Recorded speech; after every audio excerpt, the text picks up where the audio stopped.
Hello again, and welcome to the third chapter of ShrekScapeOS, the swamp-only Iron Man. This episode is a continuation of the previous video, where we finished off Nature Spirit. If you guys haven't seen that video, I strongly recommend you check it out. If you have, you are in the right place. If you're coming over from Twitch, you might notice that we're a little behind on the YouTube content, but we will catch up. That is the plan. So buckle up, grab some popcorn, and enjoy the show. After unlocking Port Phasmatis and an altar, I decided to start focusing on training Slayer. The main issue here is that I need to get 25 magic in order to teleport to Varrock. This will let me pretty easily get to the bear at the back of the Varrock castle for Slayer tasks. Another issue I ran into pretty early on is the need for food. I decided one of the better ways for me to get that food was to just buy it outright, which is something that I can do in Canifis at the Meat Emporium. However, I did need money. I found that the best way for me to get that money was to do what you just saw, collect steel longswords and steel pickaxes in the abandoned mine, and sell them in the Port Phasmatis general store. I could have taken longer and sold one per world, but I really didn't have the patience, and I thought 5 would do. Pretty much the most cost-effective food available to me were trout and pike, which heal 7 and 8 respectively. This was really good for me because I only had access to shrimps at this point in time. I don't have access to big net fishing until I can unlock Bergerot, which will be sometime in the future. I was originally killing zombies for the rune drops. They commonly drop body runes and have the off chance of dropping mind and air runes. They ended up dropping them way too rarely, so I decided it would be best to switch to cave bugs and cave goblins. Between those two, I'll have access to common drops of body, earth, and water runes. In conjunction, those 3 will supply me with the magic experience I need to progress from the early stages of magic onto the level 25 and sort of mid-tier area that I really need to get to. Here's some of my early game luck. Now, I always just do the events because you never know what you're gonna get. In this case, I got really lucky, and within this mystery box, I got a beautiful new weapon upgrade with the Mithril Scimitar. For my account, I have access to a single lone unicorn in the Lumbered Swamp, and I will be using it for my main source of unicorn horns and subsequently unicorn horn dust for anti-poisons and super anti-poisons in the future. My next major agility milestone is the Canifis course at level 40, though I've kind of hit a little bit of a snag here. It uses energy. Oh god, that's terrible. The issue with that is that once you hit 0% run energy, you can no longer attempt to gain any more agility experience. So while I'm waiting for my run energy to restore, I'll have to do other things, like farm cowhide in order to gain the crafting levels I'll need for the Haunted Mine quest. The Haunted Mine quest is important because it's kind of an unlock for the Myreque questline. Now, I don't have a great way of training mining without teleporting to the Lumbered Swamp. If I could change that, I'd really be able to speed things up. I'm not sure of how many people actually use this place to mine, but that's something I'll definitely be doing in the future. This place has a lot of useful ores, including iron, which is very difficult for me to get. This is the only place I can get it, and I need iron in order to make the steel items required for In Search of the Myreque. Remember that this will be a priority for me because the questline will unlock Bergerot, which will serve as one of my main banks, as well as the main area that I will fish in. At the moment, big net fishing, but in the future I'll be able to fish sharks. Speaking of getting food, here's a really interesting way for me to get some. The Moonlight Mead that Rover sells heals me for 4 HP, only costs 5 GP, and doesn't count as a food item for ghasts. Moonlight Mead is one of the real MVPs of the early game for a swamp-only Iron Man. Vampires aren't the greatest Slayer task I can get, but they're really not too bad since I can safe spot them and they have reasonable drops. They drop some runes as well as a black axe, which might be pretty useful for woodcutting in the future. Of course, all the ranging begs the question, where do I get my arrows from? Now, I don't have a great way of doing that. The only way I can get feathers is by killing these chickens you see right here at the farm to the west of the Ectofuntus. They don't drop feathers every time, but they'll do. Now here's where I make the arrowheads. This is the only anvil I have access to, and it's located beneath Draenor Village in the sewers. This is the area where you need to smith the silver pot for desert treasure, so I don't usually see people here, and I'm rather fond of this quiet little spot. I've been getting pretty lucky with the random events so far.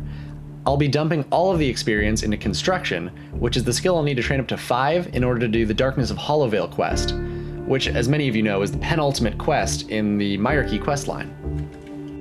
The large majority of my farming experience at this point in time is gained through raking the weeds and throwing them in the compost bin.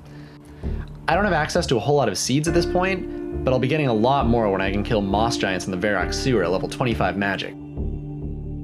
Though I'll let myself do bear tasks if I get them assigned, I won't allow myself access to moss giants or any of the other amenities in the Varrock sewer until I have that level 25 magic. I really don't want it to impede my Slayer progress too much, but it's still a high priority. And speaking of Slayer progress, here we go with a lovely level 25 Slayer.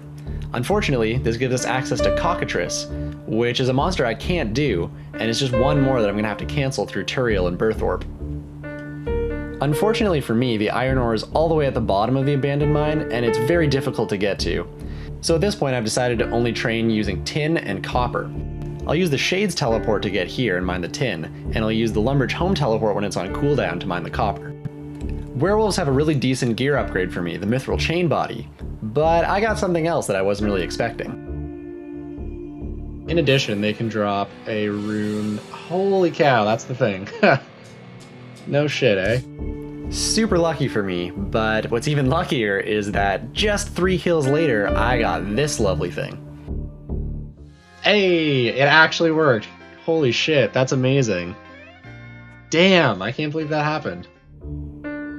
I decided to start using up some of the runes I've been gathering from those cave bugs and goblins, but with my current gear setup, I don't have enough negative magic attack bonus to really use one NPC. Switching between all of them is really annoying, and I'm gonna have to do something about that. So instead of waiting on the curse effect to run out, I decided to go ahead and smith myself an entire bronze armor set. This should give me just enough negative attack bonus to consistently splash on cows. Remember that I won't be using a staff because I don't have access to either the water or the earth staff to save runes at this point. I'm trying to get up to level 17 magic and grabbing an air staff from Shades of Mort'ton. If I do this, I'll be able to use up some of the saved chaos runes and train magic that way, which should be way faster. Now, when I said the only way for me to get feathers earlier was through chickens, I kinda lied a little bit. If I get really lucky, like here, I can grab some feathers off of the maze random event, which is fantastic because it really beats the hell out of killing chickens. I guess I should also probably do the Shades of Mort'ton quest so that I don't have to keep walking to the abandoned mine and I can start actually using the Shades teleport. In addition to this, it will give me the chance of getting those staffs that I so desperately need. Since this is still retrospective, I have the benefit of being able to look back and realize just how important the Shades of Mort'ton teleport really is. It will be invaluable for banking at Berderot, as well as doing barrows in the very, very distant future. I really enjoy the Shades of Mort'ton quest. I think it's super unique, and the reward you get, in the sense of having access to the Shade Catacombs underneath Mort'ton, is unbelievably important for this account because it'll give me access to all 4 elemental staves, as well as super good upgrades like a rune scimitar, potentially a rune chain body, and many, many more. And I'll have access to all of this with the completion of the quest, right about here. Beautiful. 38 crafting, 20 herblore. After training smithing for hours using the bronze I collected from the Lumbridge and Mort'ton teleports, I was finally able to get up to 34 smithing, which is the level I need to make all of the items required for the In Search of the Myreque quest. Fun fact, the skeletons directly outside of Tarn's lair will actually sometimes drop a steel warhammer, which significantly lowered the smithing requirement for the quest. I'm really happy that Jagex decided to add the very strange drop table that they did to the skeletons outside of Tarn's lair. Now that we've gathered all the required items, let's go ahead and start the quest. Again guys, In Search of the Myreque, very vital to the account. I will need to do this and in Aid of the Myreque to unlock Berderot, as I've already said, for the bank and for fishing. So it's super important to me right now and is one of the primary goals at this point in time. Now I remember when I was starting the account that I had a real issue with finding planks. Luckily for me, Razmire, the general store owner in Mort'ton, has a building section of his general store which sells planks. So without that, I don't think I'd be able to do this quest. That would be pretty detrimental to me, and I'm really happy that Razmire stocks planks. Fun fact, this cave system is the cave system I'll be using in the future for hobgoblin tasks, since it's the only area that I have access to that houses hobgoblins. But enough of that, we've got a boss to fight.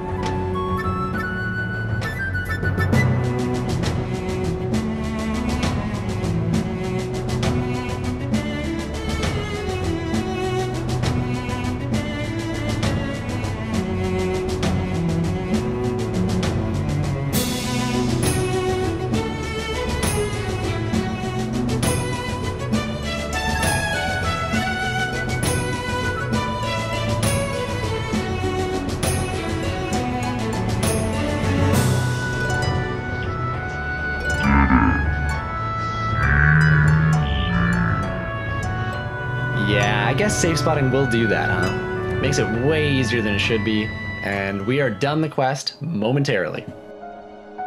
With this, we gain some very marginal XP, and the potential for a very beautiful questline in the future.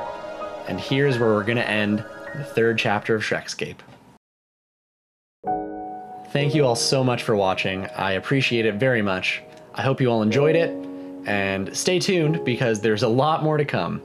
I still have months and months of recorded footage to go over, so there is no shortage of that in the future. Hopefully we'll be able to bridge the gap between my stream and my YouTube videos.